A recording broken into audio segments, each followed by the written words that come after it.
go. Thank you. Okay. So we have a bunch of slides to show you tonight. People are going to be showing off their photos. And Larry has spearheaded this.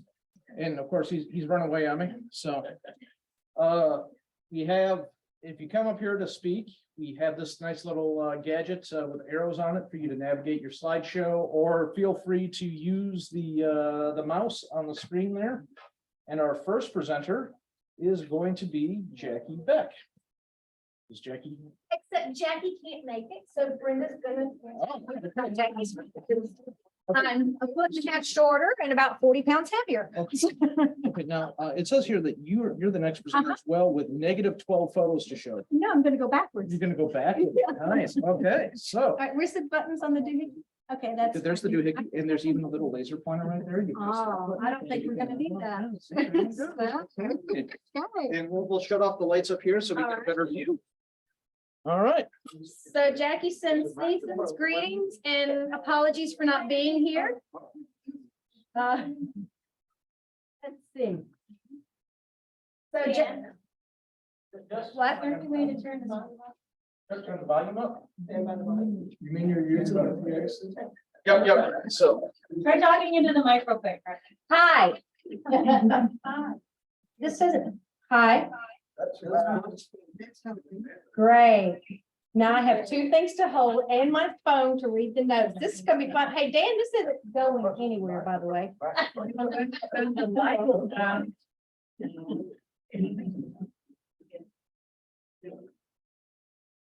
Well, isn't that special?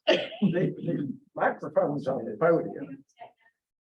I'm on. But that one's not working, is it? It is? Okay.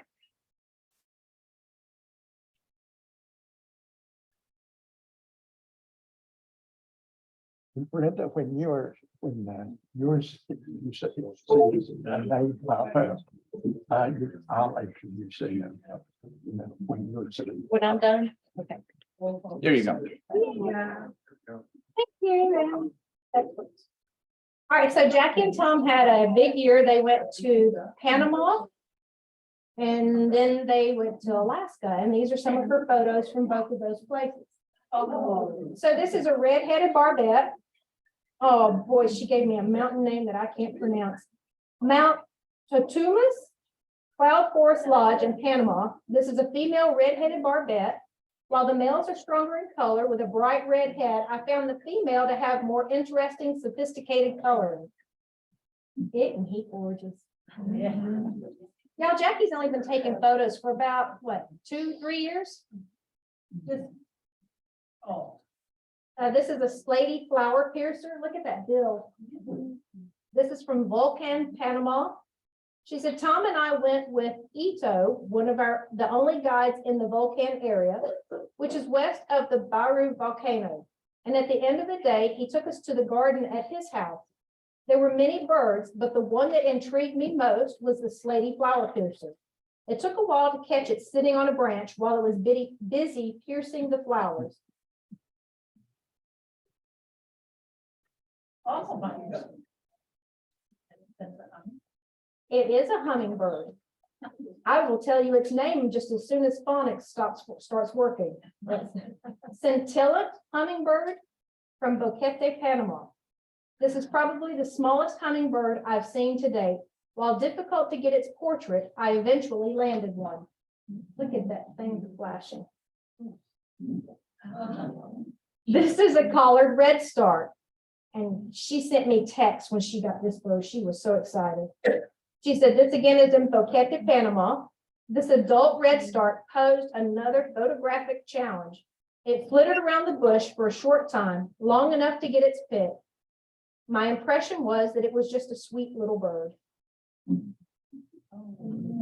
Crowned wood nymph from Boquete, Panama again. This male wood nymph had such a vibrant coloring.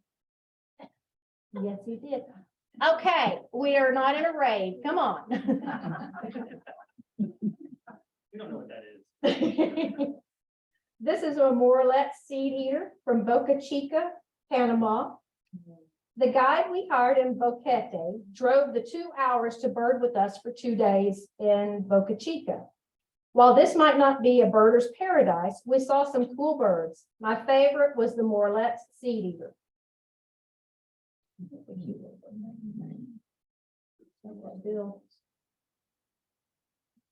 A black-legged kittiwake. This is from their trip to Alaska. We were all in Alaska at the same time and spent some time together on each of our separate trips. So that was a lot of fun.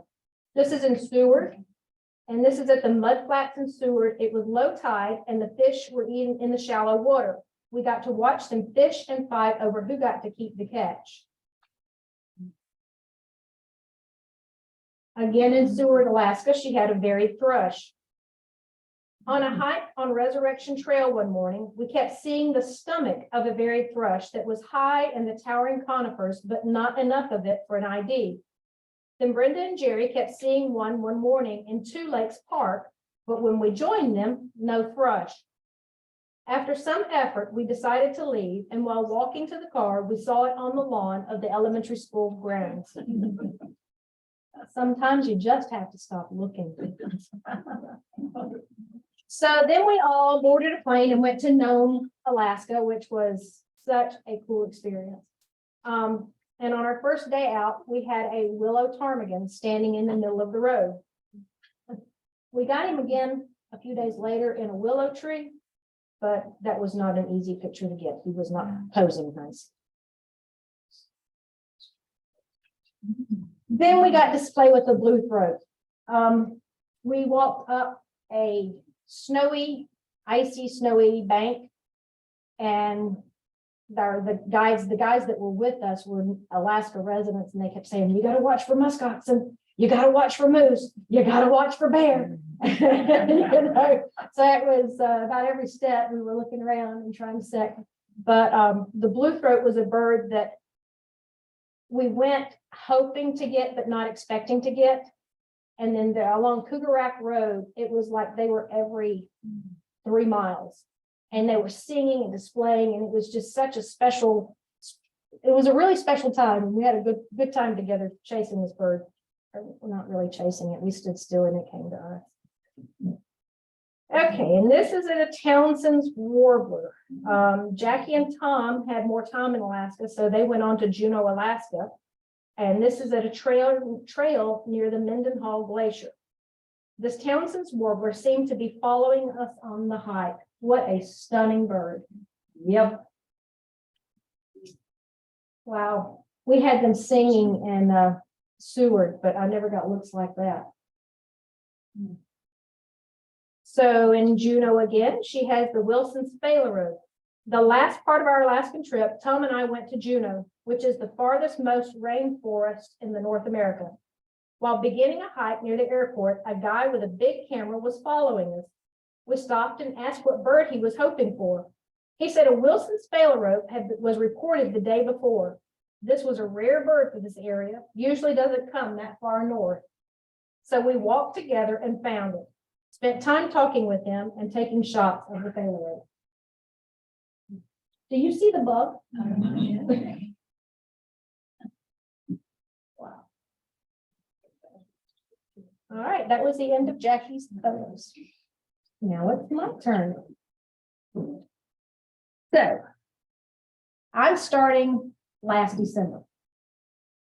Jerry and I went to, our son and his girlfriend lived in San Antonio, Texas. And so after the presentation last year, we went to their house for Christmas. And while we were there, we started getting rare bird alerts for a flame-colored tanager that was in a big park. And normally when we're with the kids, we don't chase birds. We only bird if they're working or if they've looked at us and gone, when are y'all going somewhere? So, but we told them, said, we really want to go for this bird. And so we all piled in the car, including the dog. And we chased after the flame-colored tanager, and we looked and looked and looked, and you could hear people on one side, do you have it? No. Do you have it? No. It was kind of, it's in a big city park. It was huge. And so you could walk down roads basically and shout back and forth, do you have it? And finally it was spotted. It was in the darkest, shadowy hole ever, but somehow I managed to pull out some okay photos through the shadows, but it was a gorgeous bird. And it found, yes, that's right. It had found a beehive and was eating bees. So, thank goodness. Okay, then in January, we went to try and get a bird that we've missed. We thought we had it early in our birding career, the great cormorant over at Fort Morgan area. But after learning a little bit more about birds and educating ourselves a bit more, we decided we probably hadn't had a great cormorant yet. So there was one spotted at Fort Morgan, and we decided we were going to go get it. And it took us 2 tries.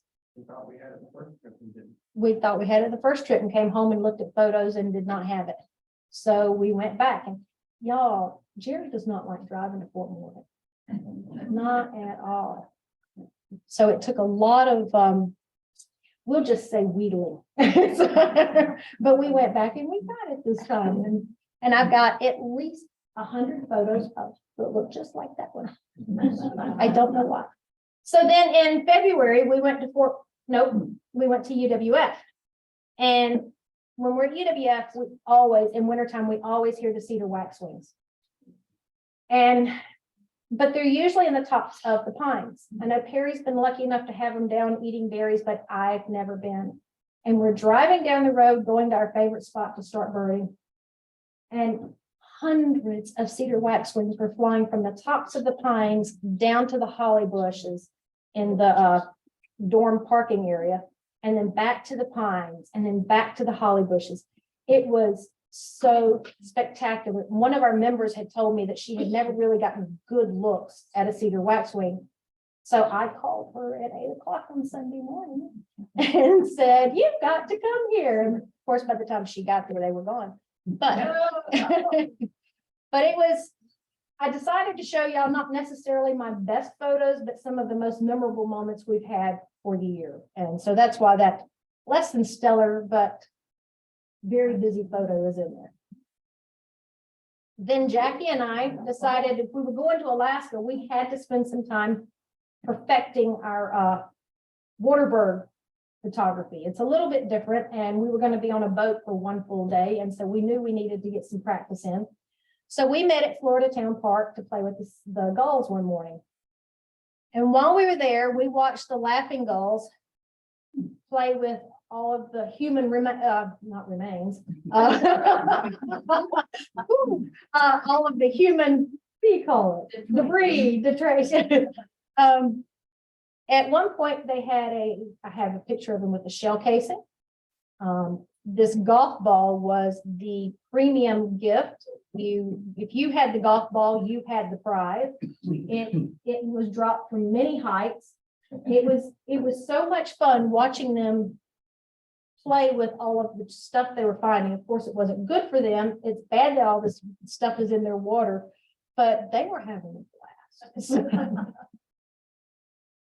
I've lost what track of month we're in, but this is a female painted bunny at Fort Pickens.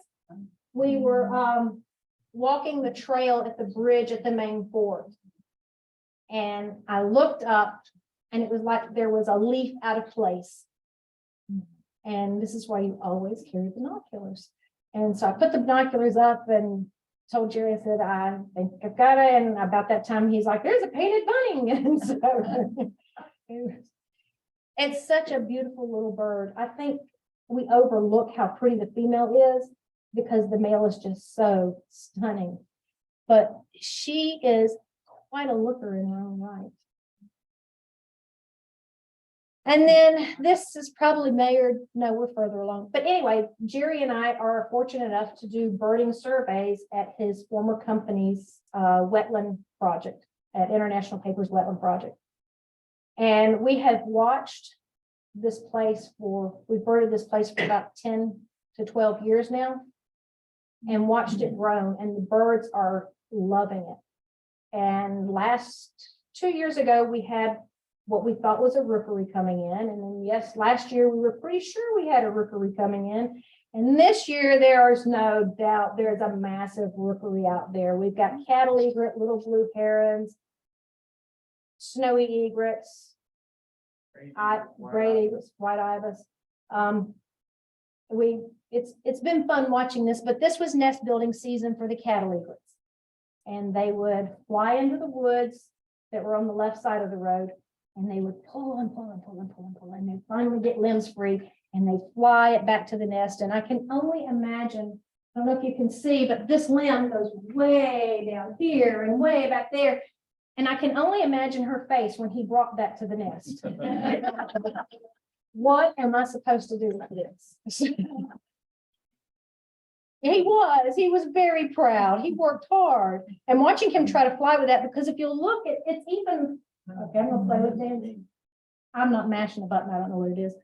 It's even under his wing. So he was really struggling to flap, but he was taking her a good limb. So in Alaska and Nome, we had, I forgot the name of the bird. Thank you. Nome is otherworldly. It's kind of like stepping out into Mars a little bit. There's very little, it's flat. It's flatter than I ever thought it would be until you hit the mountains way off in the distance. But we had Lapland longspur displaying over our heads. And because it's so flat, the birds look for any elevated perch. So driftwood, your truck, an old shack, a burn barrel, they will find any perch they can and get as high as they can and start singing their song. And it was just such a treat to get to see these little birds in breeding plumage showing off. And this summer we had king rail at International Paper Wetlands. This guy let me crawl on my belly and get fairly close, and you can see he knows I'm there, but he was not too bothered with me. He was going to do his stretch. He was out doing his birdie yoga that morning. And then in August, we went to Pensacola Beach at the 2-story bathroom just outside of Fort Pickens, also known as pelagic perch, to those of you who might not know. And we saw the tiniest little skimmer. It was just, it had to be just, well, you're the shorebird lady, you might know, but he was brand new, y'all. And Mama and Daddy were being very protective of him. This is a very heavily cropped photo because I was not going to make his Mama and Daddy nervous. It was a late season, really late. Yeah, it was very late season. Everybody else was learning to fish and he was being fed still. So, and struggling to walk on the beach, it seemed. He was cute. And then we went to Opal Beach, and I'm off trying to get some pictures. And I always tell Jerry, go do your own thing, because you stand up in the birds and I'm trying to be low and you're up and I'm down, and just doesn't work. And I look over there and he's doing this. I'm like, what does he want now? And I get up and he's giving me the signal, go slow, be easy. And I get up. This flipping clapper rail was within 2 feet of him. It had walked up to him. The juveniles are very curious, probably more curious than they should be, but he let me get into position to get some photos, so I was excited. And on that same day, I believe, looking down the beach, we had a Wimble. Then we went to Fort, I feel like I've been talking forever, y'all. We were riding into Fort Pickens after our Alaska trip, where we had several American golden plovers. And we're driving down the road and Jerry looks and I said, he says, did you see that bird? I said, yeah, that was not a black-bellied. And so we went down and found a place to safely turn around and come back. And there was an American golden plover feeding in one of the mud pools on the side of the road. Always check the puddles at Fort Pickens. And that is the end of me. Somebody else come and talk. Thank y'all.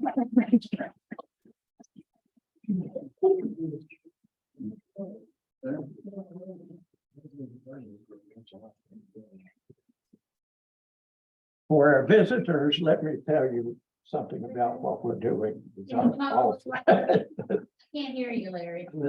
Good evening and welcome to the Princess West State. It's working. Oh. That's work. What is it? That's the mic. Okay. Okay. This is our December meeting and our annual member slideshow. This is a 13th consecutive year we've been doing this, and consists of bird photographs taken relatively recently by members of our society and our activities during the year. Each participating member was asked to provide up to 12 photos, and we have 11 members presenting today. Each photographer will present their slides, provide some brief information on the name of the bird, where it was photographed, etc. And their photographers are listed alphabetically. I hope one knows when you're coming to speak, but that's it. Now, we have a number of members that aren't here today, and consequently, people are presenting for them. Let's see if I can find it. Steve and Cindy Coster. Steve's our vice president. And they're off at some meeting somewhere. So I said I'd stand in for him. So where's this?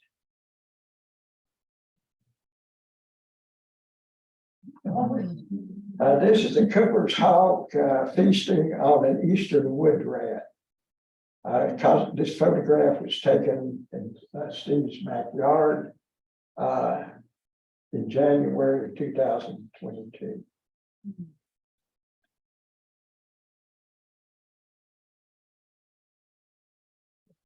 This is the great crescent flycatcher. It was photographed at Dauphin Island, Alabama in April 2022. Actually, all these pictures are taken this year. Here's another one from Dauphin Island, a beautiful photo of the wood thrush. This was taken in April. Here's a bird I've yet to see. So eluded me for 10 years. It's a black-billed cuckoo. Only ones I ever see have a yellow bill, but maybe I'll see one someday. This was also at Dauphin Island.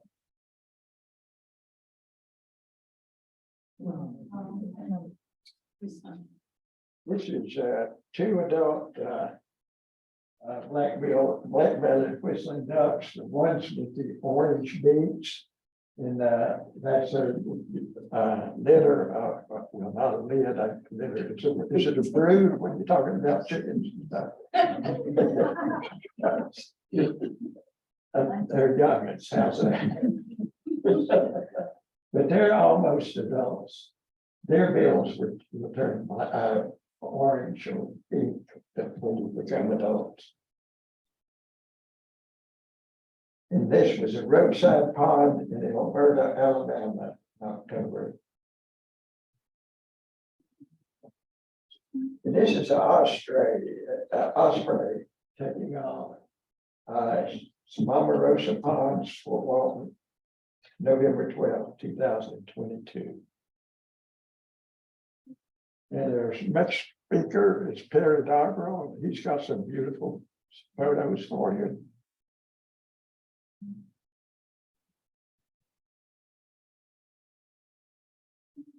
It's the slides, and this thing is a microphone.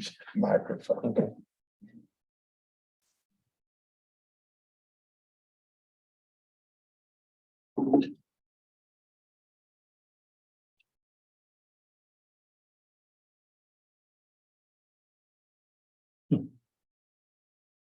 Okay, can everybody hear me okay? See if I can work this. Okay, this one was a, Viburnum warbler. This was, I believe it was on the dump trail. I know it was out at Fort Pickens this last spring. I've cropped that one quite a bit. But it was when they were coming through. And it's one of the better photos I've gotten because normally they're in the top of the tree and I can just see the bottom of their tail or something. So I was happy to get that one. This was a Cape May, and so this was right by the parking lot at Battery Worth.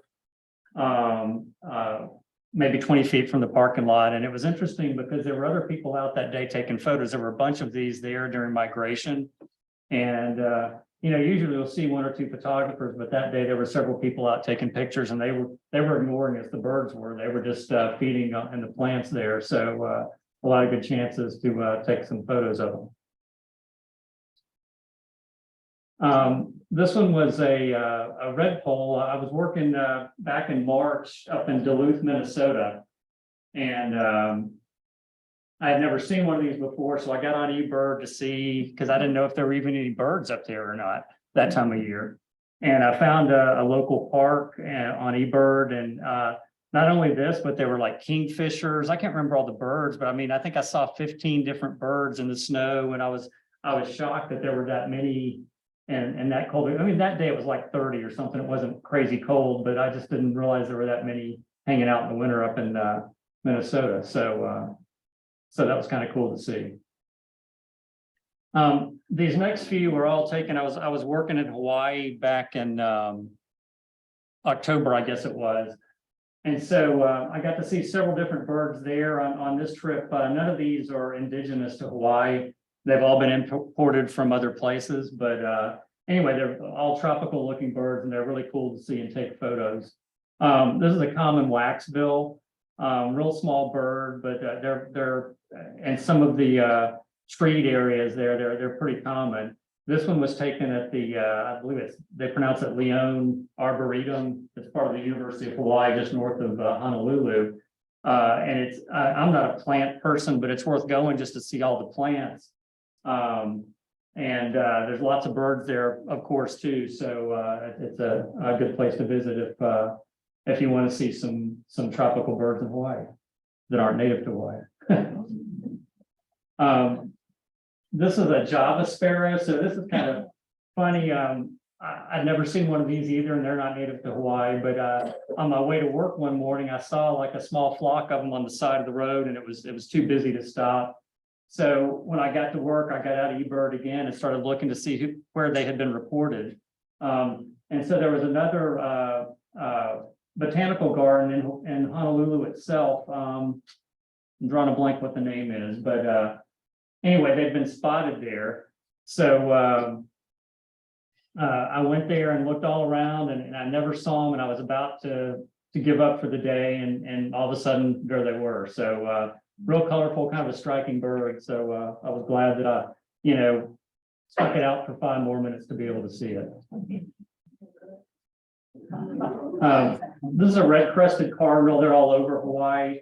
I believe they're native to Brazil or South America, but very, very colorful. The funny story on this one and the next 2 or 3 is, so where I was working was on Joint Base Pearl Harbor Hickam Field, which is pretty secure. And I was working at the approach control there. And so I talked to the manager because I said, I like to take pictures. And he's like, well, it'll probably be okay. Just don't point. And I told him I had a really big camera. And he said, just don't point it towards the flight line or anything like that, So this is a small park that happens to be right across from the flight line of the F-22s. So I parked there and I was just looking to see, and so the Cardinals came out, and so then I'm like watching traffic to try to get out of the car and like run kind of into the woods with the camera away from the flight line before I can get spotted with it, So I didn't steal any secrets or anything, but I did get a few pictures while I was on the base, so that was kind of fun. This is a saffron finch, I think.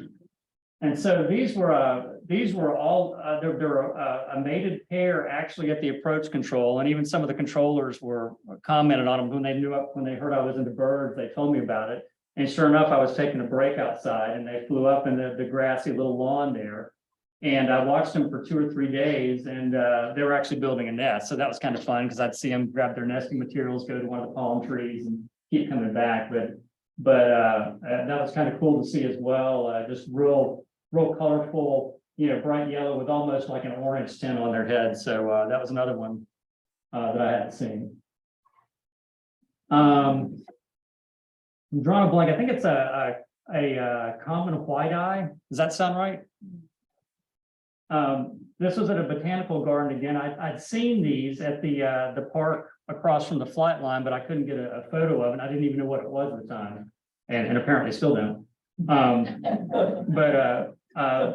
At one of the botanical gardens, actually right after I saw the Java sparrow, I saw something moving in a bush, and I thought it was another sparrow, and it was one of these. So those are kind of colorful too, fun to see. And so this is back to Fort Pickens. This is the wood stork that was out there. The funny story with this one is Lucy called me. She spotted it out there, and that's not a normal bird to see out there. And so I'm like, well, I'll drive out there and see.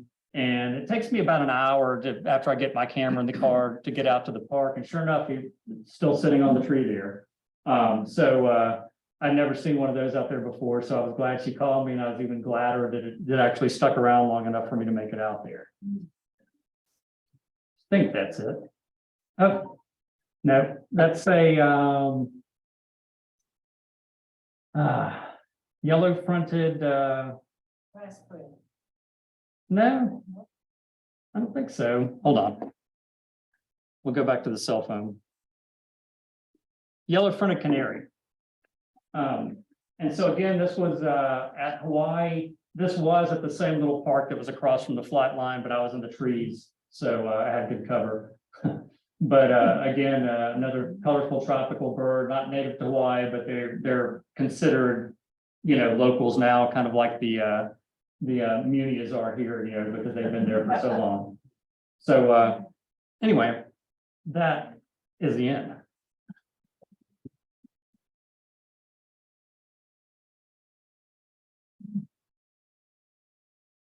Check that on this. Yeah. That advances it back and that's from my on the green end. And you don't have to press anything. Okay. I'm not sure which of these is the microphone. I think, can you hear me? Yeah. Okay, great. I'm going to show you only 2 slides, one of which is really special. The other one is really special too. Okay. This is an exceedingly rare bird to be seen anywhere in the United States. This is a Bulwer's petrel. And last August, with one of the feeder bands that came through after Hurricane Ida, this bird was beached over at Pensacola Beach. And some person who took pity on the bird, it was stuck in the sand, it was wet and disheveled. They picked it up and took it into a bar at Margaritaville. And it sat in a cardboard box all day long. And then somebody from the bar took it into the wildlife sanctuary of Northwest Florida. Is Dorothy here tonight? Okay, Dorothy Kaufman is the director of the wildlife sanctuary.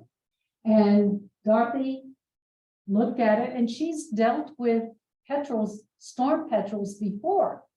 But all of the storm petrels that have ever shown up in Pensacola for various reasons, those birds all have white on the rump, a white rump patch.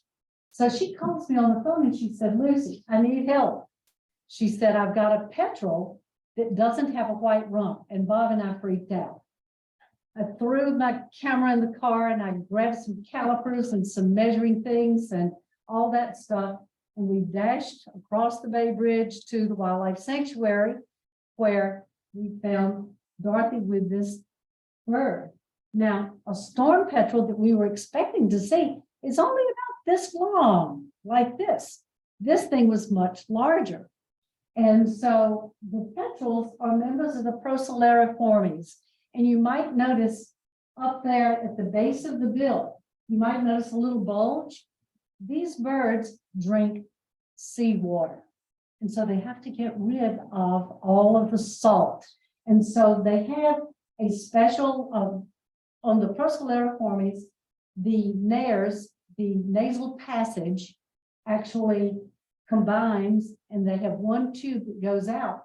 And that tube discharges the salt that they absorb when they drink seawater. And all the birds in that particular family do that. And so it's a really weird bill, needless to say.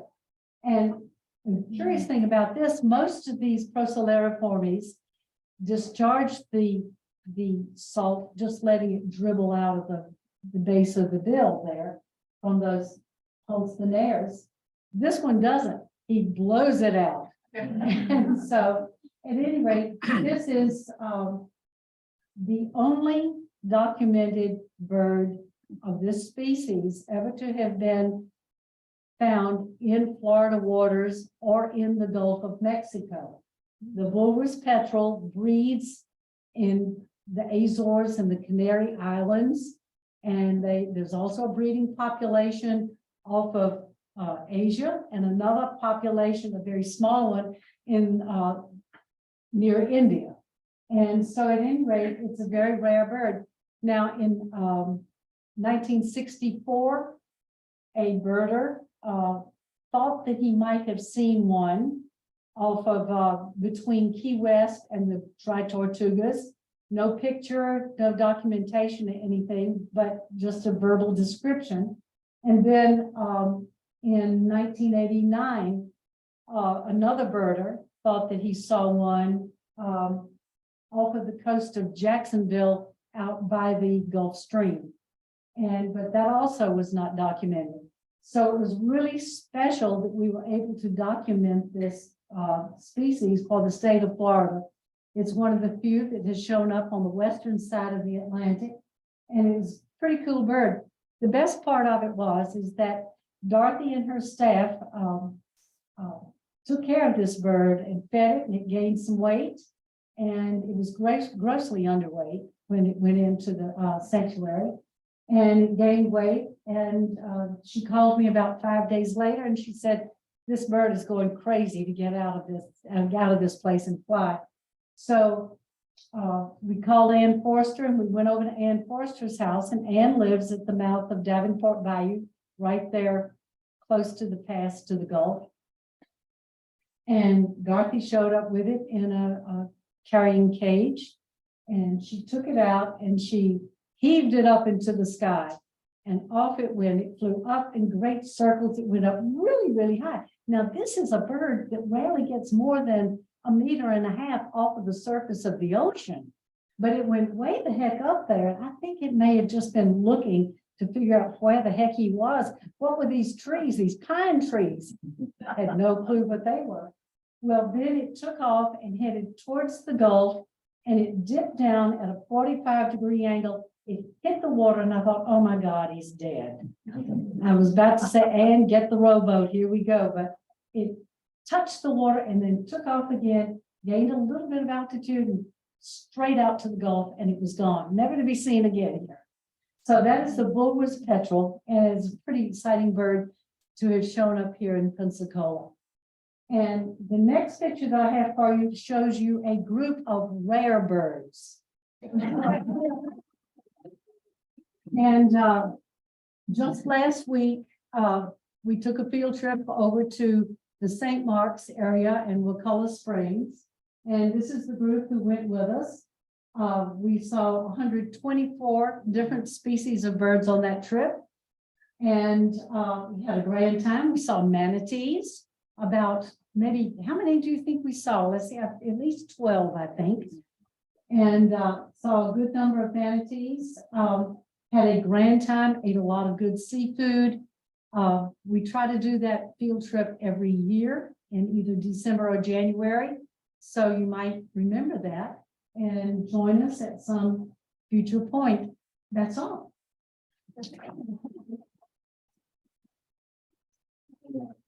Oh dear, what did I do?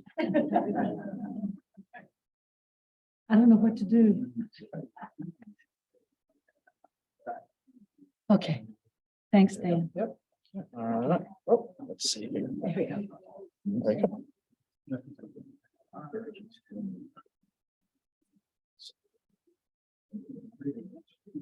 All right. So our next presenters are Pam and Bruce Furley. That's Kelly is presenting for them, I think. Who's presenting for them? That's Kelly. That's Kelly. Okay. I guess it's more.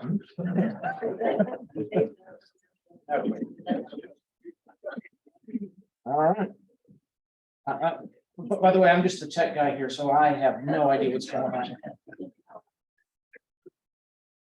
All right, let's see here. Hopefully your next slideshow is coming up here. Next, there we go. Look at that. All right. Here's your mic. If that's the advance right there, press that, and there's your mic. And have that. Thank you. All right, thank you. Bruce did not give me any notes to go by what he did. So I'm just gonna tell you what I think we've got. This was taken out at Eastman. I do know that because I recognize the photo. This is greater and lesser yellow legs. This year, we've had more yellow, greater yellow legs and only one lesser yellow leg that seemed to be tagging around with the group. One of the ways in which we were able to identify it is with that when they fly, they call out. And the lesser only gives a 2-note call, whereas the greater gives a 3-note call. And if you listen carefully, you can tell the difference. This is a young killdeer. They nest on the property at Eastman. And this one, if I remember correctly, was not right at the pond areas, but off in a grassy area. Sometimes they get pretty way off, away from the ponds. And we find them all over the place at times. But there's a lot, at this time of the year, it's nothing for us to see up to 15, 20 killdeer. Lately, it's only been down around about 5 or 6. Can you guess what that one is? It's a Cooper's hawk. He ran the loggerhead shrike out of the area and took over that tree because that's where we were seeing the loggerhead shrike. And again, it's not on the Eastman property, but the next door property of Great Lake. When Great Lakes was making PVC out at that facility. Hermit thrush. This one was in the same spot for about 3 weeks. Every time we went to that and we stopped, it would show up. And today I go by there and there isn't a hermit there, it's somewhere else. That is a blue-gray gnat catcher. I don't know where that photo was taken because I don't recognize the chain hanging out of the tree. It may be at Bruce's home.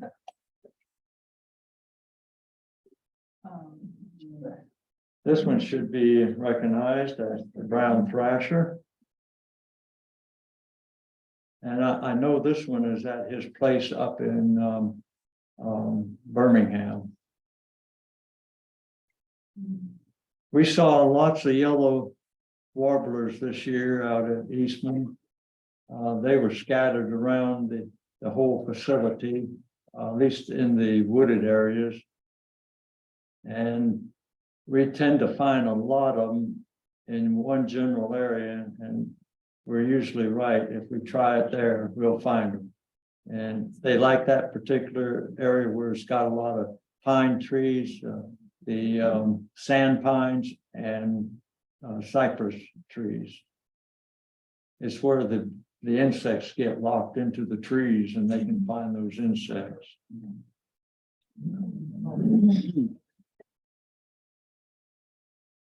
That is a summer tanager. And again, I'm pretty sure that's at Bruce's home.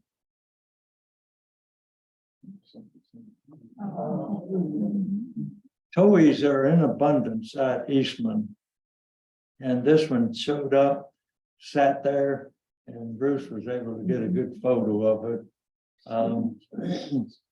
He just sang to us as we sat there and watched him.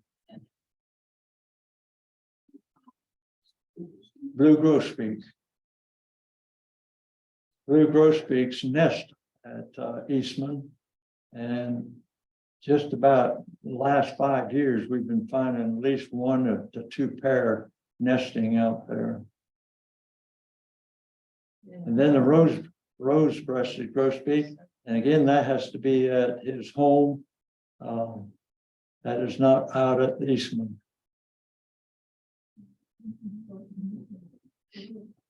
And we got the house finch. House finches nest at Eastman, and at times they're difficult to find, and other times they're everywhere you look. So it's just a happenstance that we see them at times, but they do nest at Eastman in one of the older buildings where the vines have grown up on it and so forth.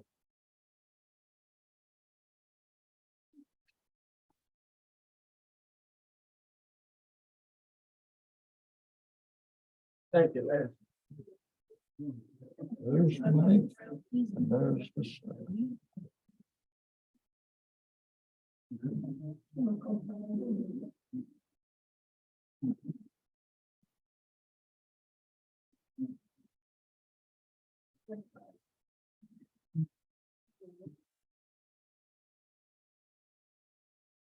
I'm probably going to butcher some locality names for this because they were taken down in the Rio Grande Valley, most of them.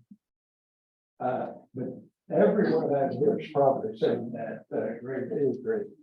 I just really like the contrast between the white and dark green. And also he's got his plumes, but they're not out weaving them around trying to entice some young lady to come nest with him. He's just hanging out.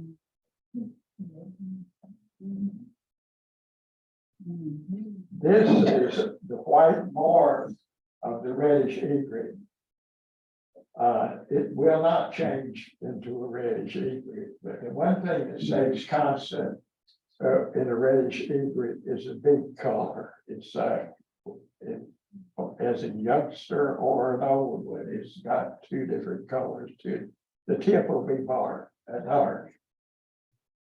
This was taken Laguna Atascosa National Wildlife Refuge, Texas.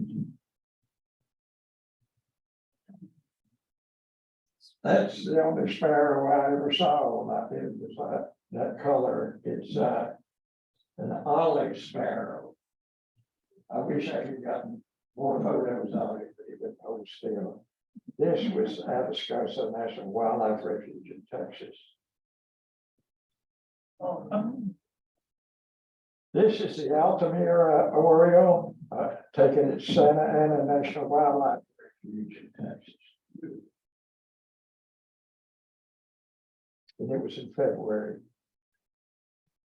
This is a Harris Hawk at Santa Ana National Wildlife Refuge in Texas. All these photos were taken this current year. I didn't note the month for some of them. This is a bat falcon, and it's the only one. This is the first bat falcon in North America. Yeah, that sounds like a big deal to you. Realize that, the Ornithological Society does not recognize Mexico as being part of the North America. All your handbooks that you get are for North American birds into the Texas border. This one happened to fly across the border probably 2 or 3 days before I got there. They'd already someone had photographed it and everything, but I managed to get a photo. This is a peregrine falcon. You seldom see him on the ground. He looks like he may call it maybe a mouse or something in that pile of grass. This was at Fort Morgan, Alabama in January.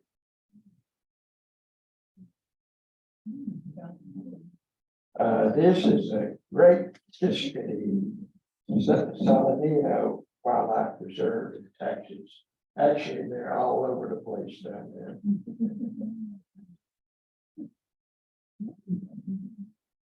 This is a red-crowned parrot. This was in West Laco, Texas in February. And now it wasn't just these parrots. That tree is full of parrots. A guide knew where they spent the night. And so they said right at dusk, they started piling in there and just noisy and everything. I got too close together. I mean, I cropped it to get it, make them bigger. This is a clay-colored thrush. It's in the same family as the robins, and in shape, I think it really resembles a robin in its shape and posture and everything. But it's clay-colored. This is at Llano Grande State Park, Texas, in February. These are fulvous whistling ducks. They were this is taken at Anahuac National Wildlife Refuge in Texas. I don't think they ever come out to Alabama, Florida area. I may be mistaken. I've only seen them in Texas.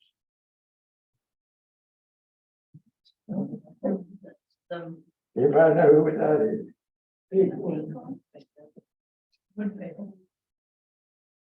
That's the acorn woodpecker.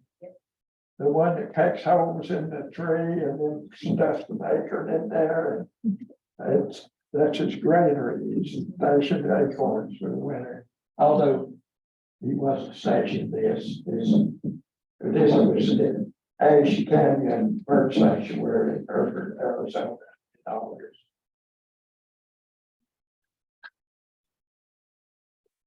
Claire?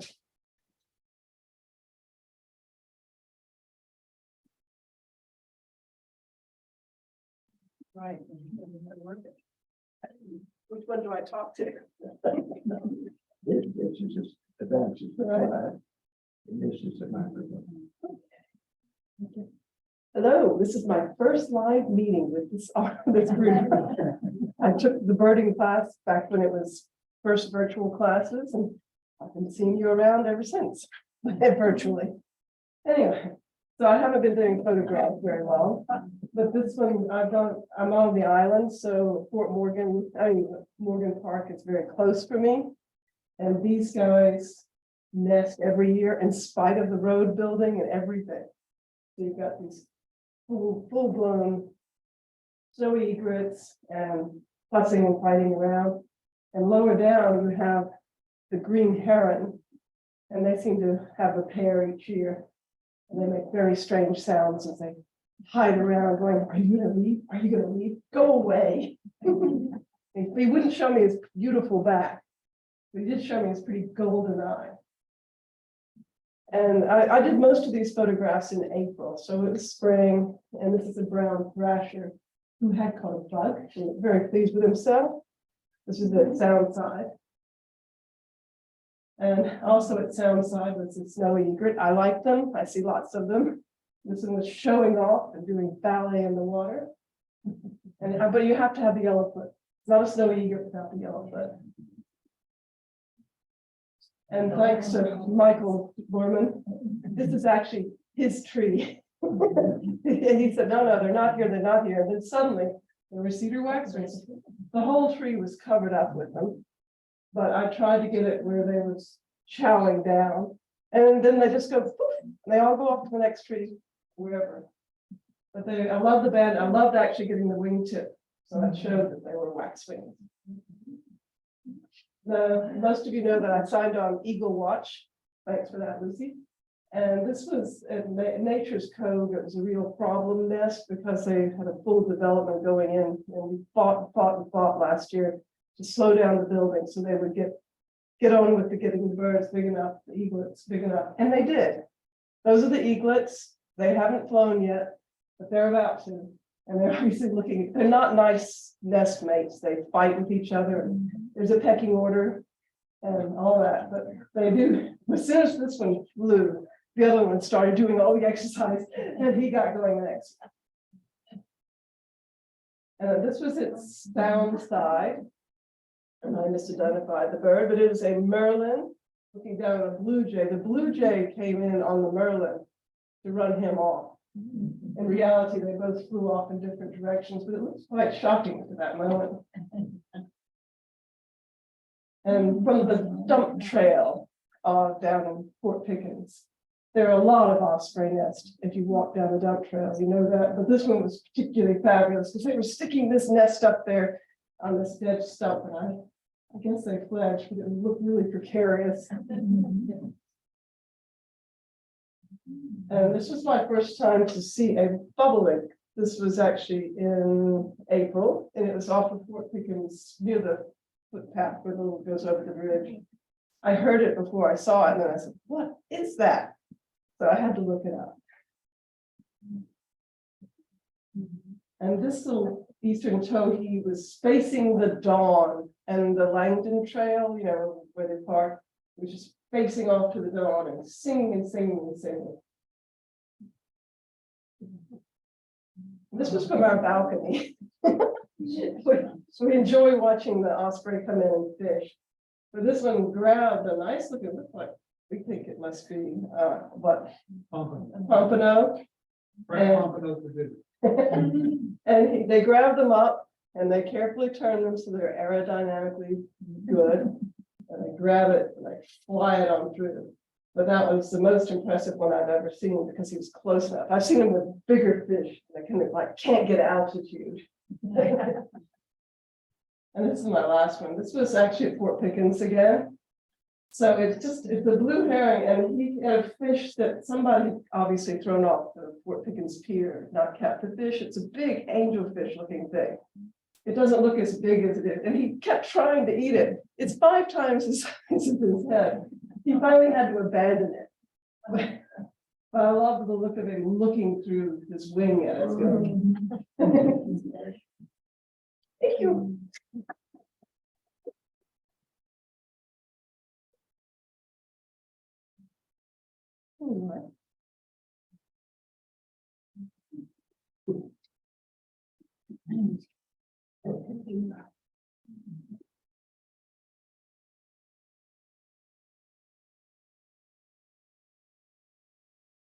Nope. Forward. Oh.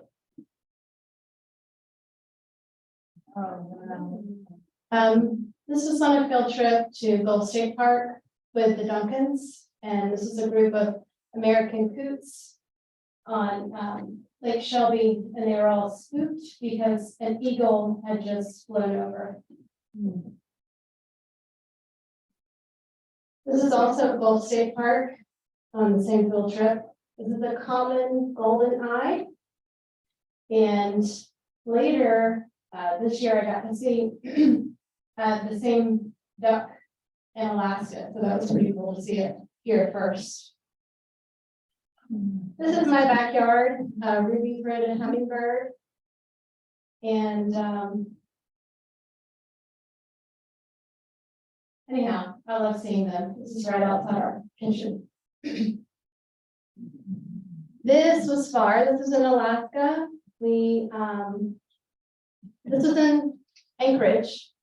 I was so excited when I saw this because I knew it was a tern. So I knew I'm at least learning more to know that this is a tern, and then it was easy to identify because we were so far. It's an Arctic tern.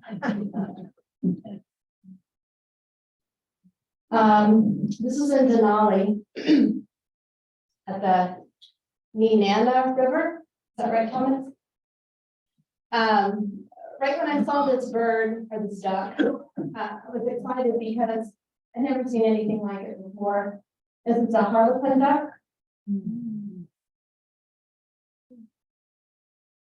And I'm happy to see Les Kelly here tonight because this was also all the way in Alaska, and I knew what duck this was from your duck class. The northern shoveler, and this was in Denali. And it was just mind blowing being there, seeing things like this on the side of the road. I said, stop the car and pull over. And this one was all by itself. So the only other place I've seen it is Eastman in Cape, Florida.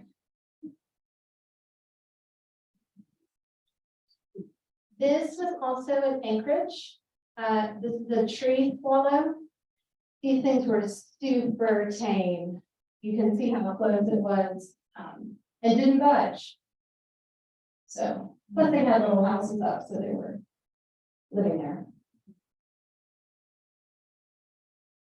This is my whole goal in going to Alaska, was to be a puffin. That had been my goal for 3 years. I tried last year in Maine and it didn't work. So this is the tufted puffin, and we were extremely far away from this bird.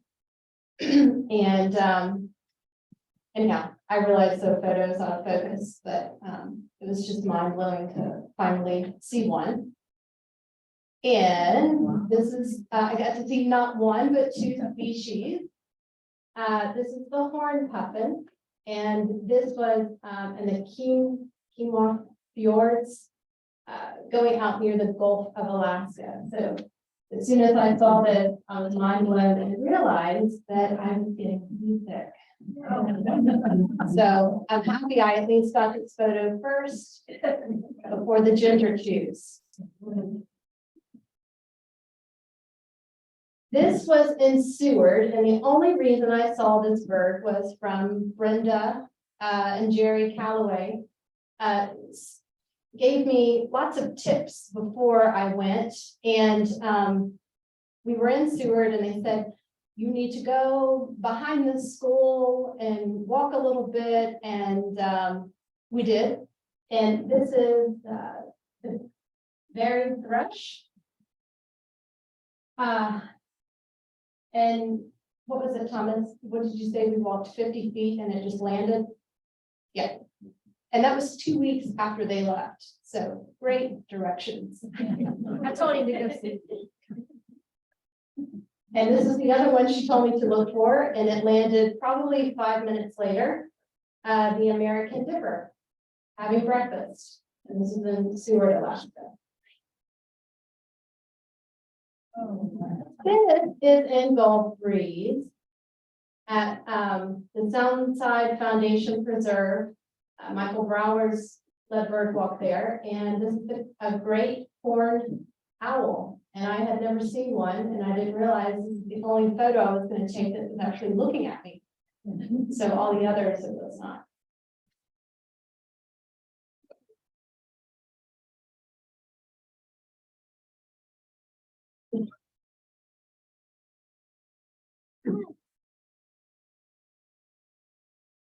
Microphone, and then go to the right.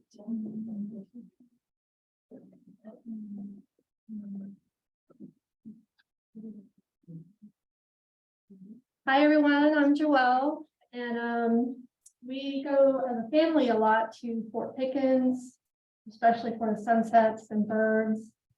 But no one is more excited when there's a bunch of Portuguese man o' wars, except for maybe these 2 ring-billed calls.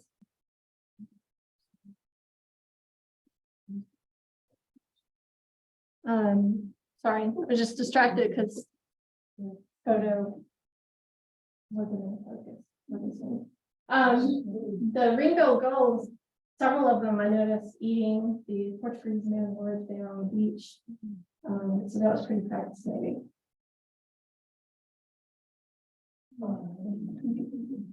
This is a very cold day in February, a great blue heron at Big Lagoon State Park. This is a cardinal in my yard in March. I had a lot of pollinators in my tree, and I noticed the cardinal first was eating a beetle, and then later it seemed like it was maybe also eating the flowers.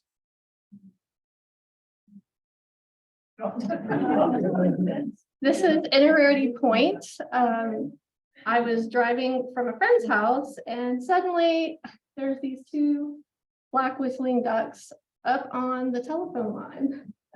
I could not believe it. One of them definitely was having a hard time balancing.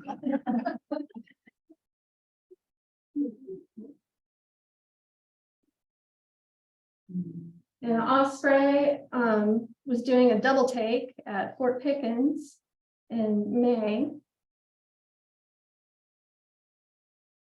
Also that same day in May at Fort Pickens, the sanderling was eating a bunch of small, perhaps young invertebrates, some different sea life there in the swash zone.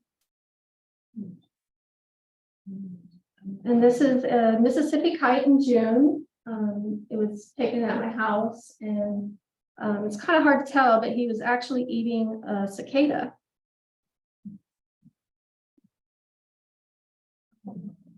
A ruby-throated hummingbird at my house in late July, nectaring from passion flower.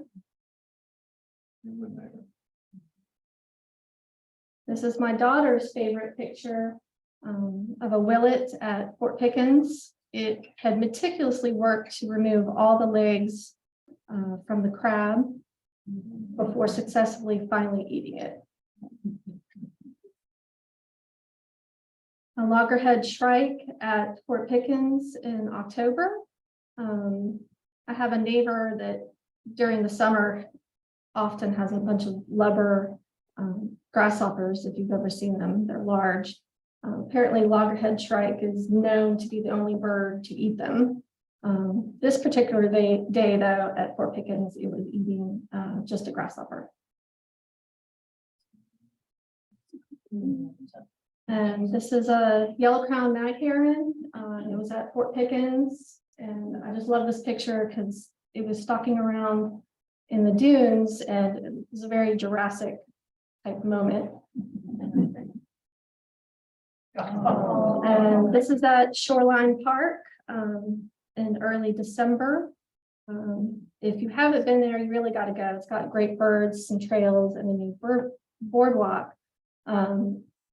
But I've always noticed there's lots of hidey holes throughout the trees there, but I've never actually seen anything in there until last week. And I was very shocked to see this eastern screech owl, a red one, there in the tree. Thank you.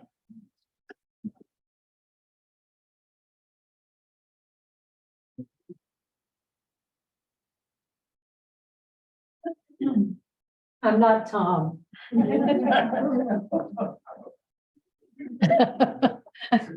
Anyway, the Stanmores just got back in town from a long trip, and I was asked to present for them. So I will be reading some of this.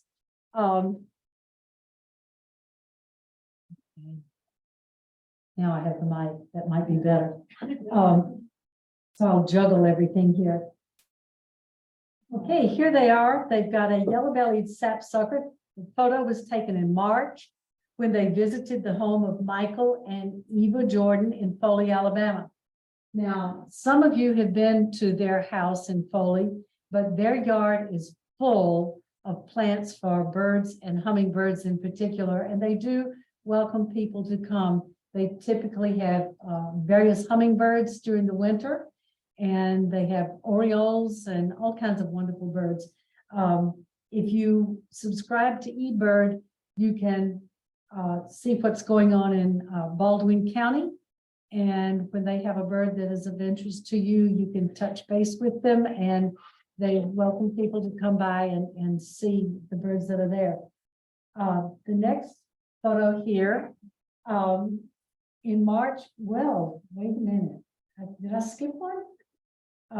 Okay, this is an eastern bluebird feeding juveniles in their yard in March.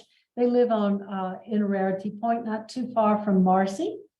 And this was the first nest of the season for these bluebirds. Oh, my goodness. When you see cedar waxwings, you usually see a lot of them. And that's the case there with these. Isn't that a wonderful picture? Wouldn't that make a great jigsaw puzzle? There we go, another red more screech owl. The screech owls actually come in two morphs, as a gray and then the red. They're the same species. They, you know, a pair of them may be one red and one gray, or they might be both red or both gray or whatever. But they know what they're doing, I think. Anyway, this bird was in a neighbor's tree on Innerarity Island in April of this year. The owl was there for about a week. Unfortunately, this owl appeared to have been evicted from its nest in an oak tree in the neighbor's backyard because the tree was cut down. Isn't it great when they do things like that in breeding season and so forth? They searched for possible juvenile owls, but did not find any. But on a happy note, they recently saw a screech owl on an infrared photograph on their backyard water feature. Okay. Okay, here we go. We've got a junco here, and I don't know where this was taken.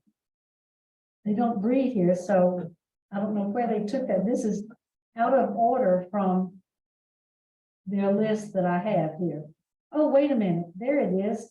They call this the Lorax junco. The bird made them laugh and reminded them of the Dr. Seuss children's book, The Lorax. The photograph was taken in May at the Hospital Fields Park in Brevard, North Carolina. Okay. Oh, wow. Well, we've seen one of these black Burnian warblers earlier today by Terry Doggerel. This one was also taken in North Carolina near Asheville. They were with Ventures Birding Tours along the Blue Ridge Parkway. Their guide was incredible. He heard so many warblers and could point to a small area in the tree to help them find the birds. His pitching technique was amazing.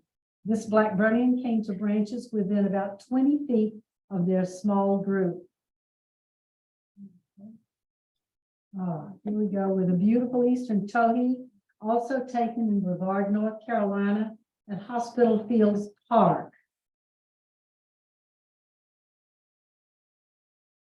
A hooded warbler here was taken at Scaly Mountain, North Carolina in May of this year.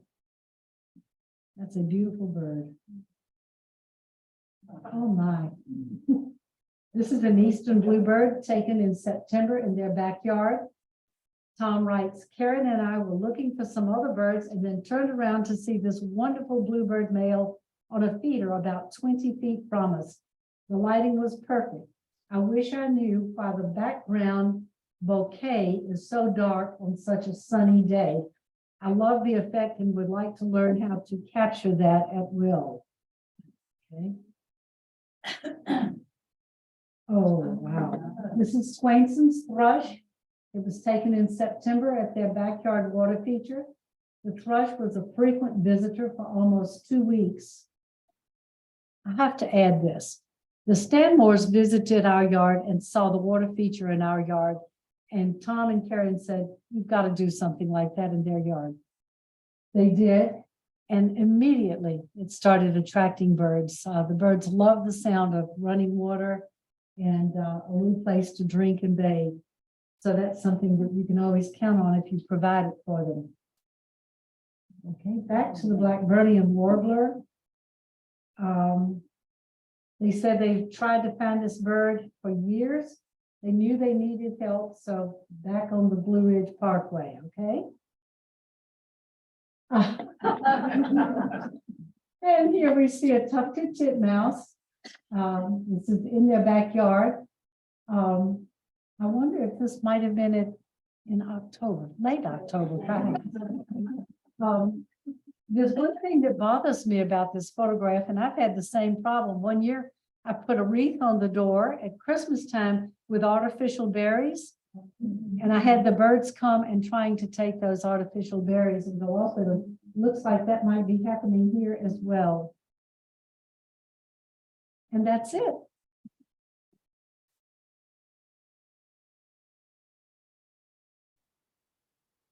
I think Marcy is up next again.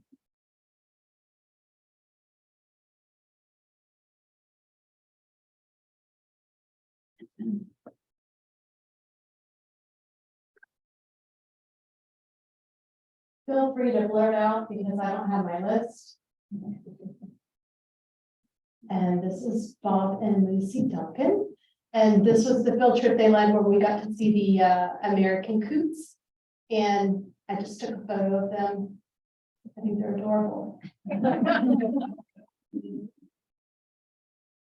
This one was also at Gulf State Park, and I realized everyone is super far away, and that's what I love about this photo. I don't remember what we were looking for. I just love that everyone had walked deep into a field. And this is the lovely Karen Stanmore she was just talking about, and this is an event we had earlier this year at the mess hall. And she had lots of literature ready for the kids.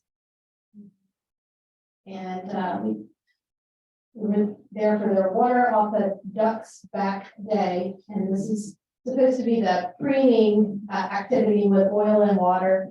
And so I incorporated oil pastels and watercolor. So that's my feed art. And this is a family doing drawings of various birds. Oh, did I just turn it off? Okay. And here we are, the Browns. Is that right? Okay, thank you. And they were down doing a bird walk. Yep. Okay. Admiral Mason. Yes, Admiral Mason Park.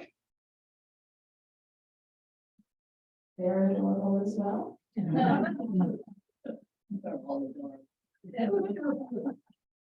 And this is later in the year. I feel like this is a hot day. I get overheated easily.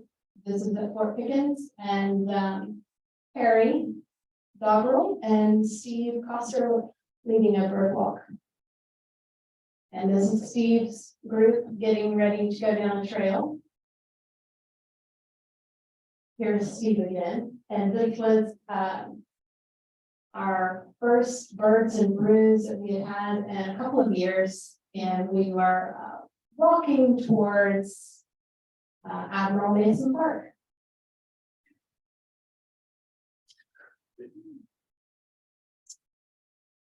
Feel free to blurt out. Project Green Shore. Thank you. And that is Jerry Cameron. Yes, Bayview Front Parkway. And this is a bird walk to the Soundside Foundation Preserve in Gulf Breeze, which was led by Michael Brower. And there he is. And this is the Birds and Brews and not long ago at St. Michael's Cemetery. And it was really cool to see the eastern bluebirds, and apparently there are houses that are up around because there were many eastern bluebirds. All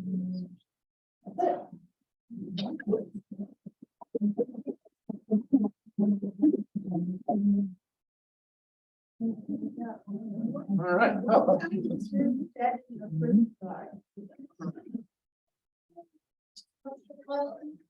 What kind of bird was that in the first flight? The first guy? Multiple. Yeah. All right. So, thank you, everybody, for your slides and your presentations. Do we have any announcements that anybody would like to make? Yes, sir.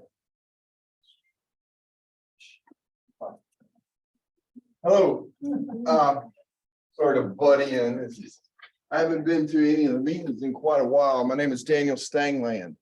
I am the current compiler for the Audubon Christmas bird count. I took it over from Bill Brimser about 4 or 5 years ago, somewhere in there.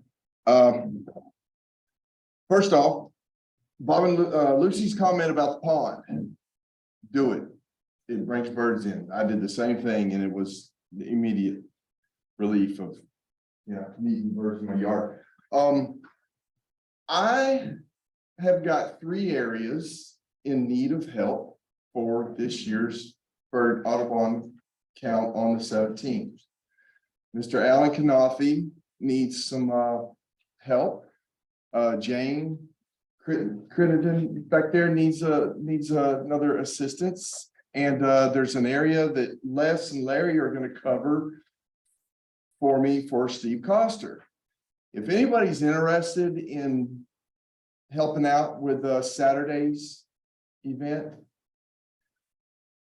get in touch with Bob and Lucy, because unfortunately I'm going to be very busy for the rest of the night and all day tomorrow. I literally won't have the time to handle anything. But for the team members that are doing it right now, there's some checklists on the back, on the table back here, some that have the date on them, some that are blank. And I believe Mary Jones is here. Yes, hey, I got your map back there. If you want it, I'll get it to you before I leave. But yeah, that's, I just want to make a quick announcement and just hopefully somebody would like to help out just in case. But It's a lot of fun, y'all. It's not hard. You just No. go and especially the teams that has a leader, you just go and say, I hear a bird, it's over there. And the leader usually tells you where it is. yeah, please. Daniel, does everybody know about the dinner? Oh, yeah, I'm sorry. Powers scheduled a dinner at Cafe Nola, which is where Franco's used to be on Gregory Street. And if you try and look for it in Google Maps, it'll put you, I think, over in Gulf Breeze where it used to be. So it's down on Gregory Street. There will be a compilation dinner. Excuse me. It starts at 6. He had it for like 20 people. I don't know how many is going to show up. I'm thinking around 15. But participants more than welcome to come by. Yes, ma'am. Ma'am. Oh, it's Saturday, this Saturday, the 17th. But I can't stay. I've got commitments I got to attend to, but the bulk of the people are going to be there. Join them if you like. 6 o'clock. Do you have maps for the other areas? Yes, I've got some, Okay. not all. But most of the maps I got extras really are for the bulk of the Pensacola area, downtown. Now, the other team leaders have got the other outlying areas. I think they're set. The one that Jan Roy, we need the map for the one that Jan Roy usually does. I'm pretty sure I got it right up here. Yeah, back here. But yeah, if anybody's interested, please contact Bob and Lucy. Sorry, Bob, Lucy. Don't load that on you. I got no choice. But I'm kind of busy. But anyway, thanks. And nice to see some new faces in here. Any other announcements? Yes. I think y'all can probably hear me. I've still got a teacher voice. I have 2 things to say to you. Have y'all ever heard of a white wagtail? Okay, there's a white wagtail that has been in Tallahassee for about 2 weeks. It's still there today. This is a fantastic bird. Chance of a lifetime to see if you're in Florida. It's at Lake Alberta in Tallahassee, just a few blocks south of the Joe Campbell football stadium. And if you were interested in going over there to see this rarity, then you could Google Lake Alberta, Tallahassee, and you would get there.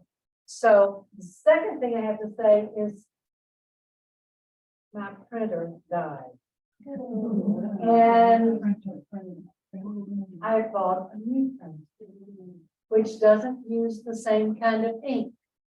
So if anybody has an HP printer that uses 564 ink, I've got a deal for you. We can have this.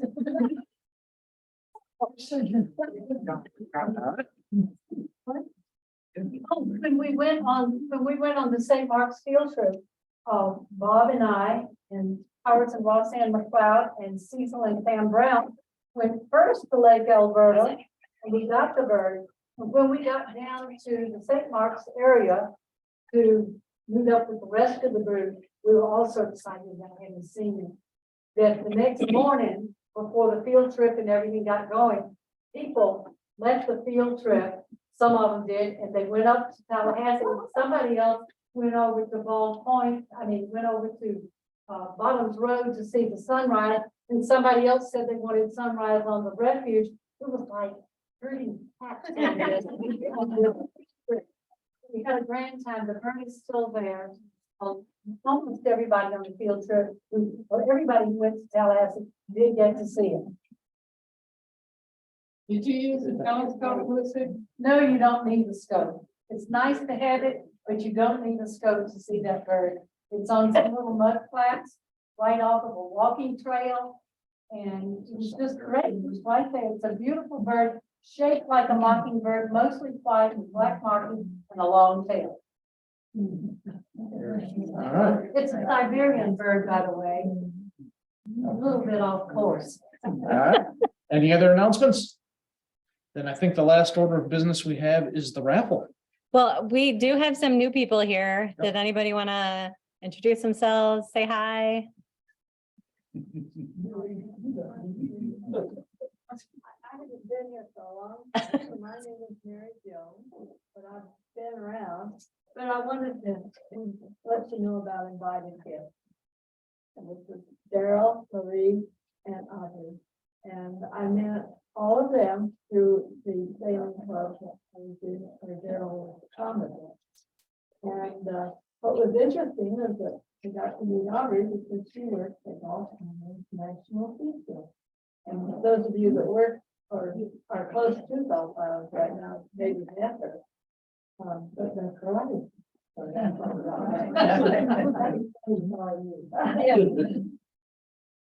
Did you guys want to introduce yourselves?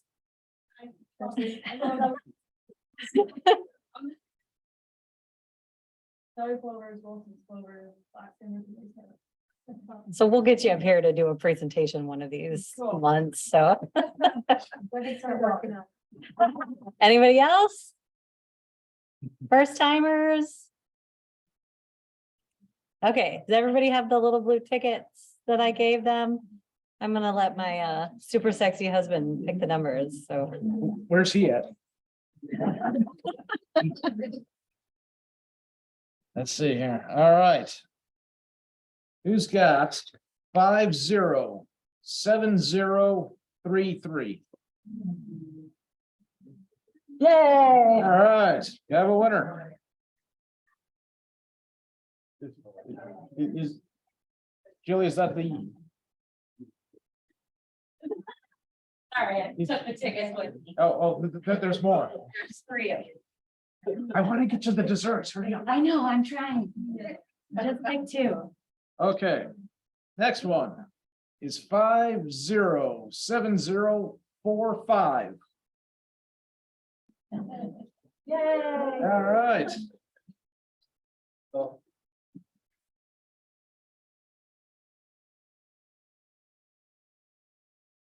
I didn't listen to instructions. I only picked one. And we all have Ann to thank for the raffle item. All right. Let's see here. 507044.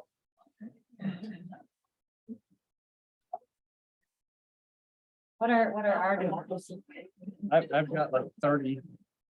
I don't know what your number is. So 044.